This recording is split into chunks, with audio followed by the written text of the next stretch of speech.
Hello बच्चों, आज हम पढ़ेंगे वृद्धि संधि।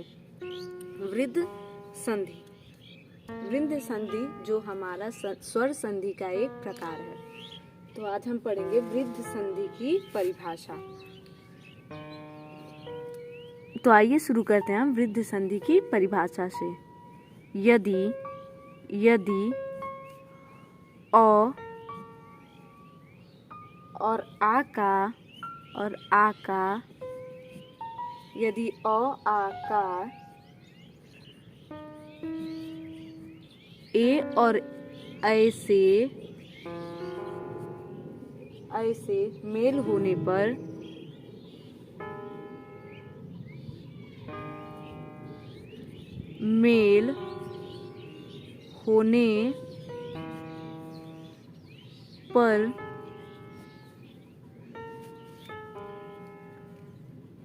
यदि अ आ का ए ऐसे मेल होने पर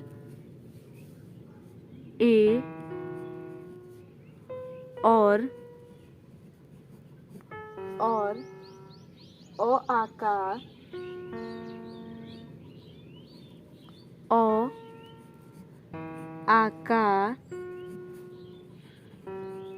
और औ से मेल होने पर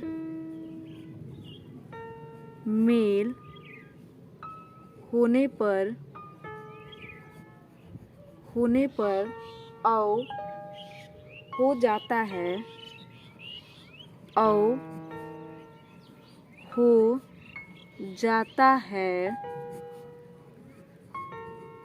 जाता है तो वह वृद्ध संधि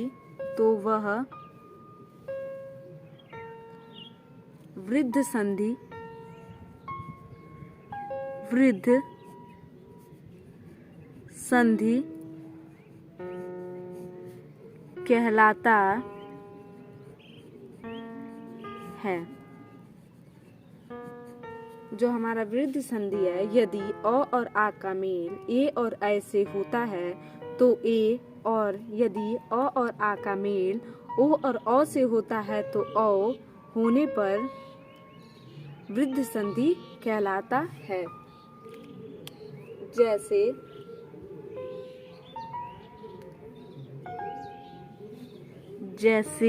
अ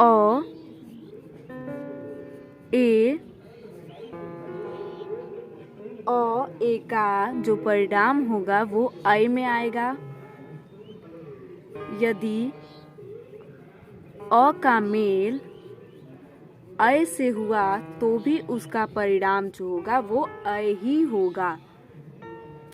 यदि अ या फिर आ का मेल ओ से हुआ तो उसका परिणाम औ होगा। यदि अ और आ का मेल औ से हुआ तो भी उसका परिणाम सदैव औ में ही आएगा। तो क्या है ये?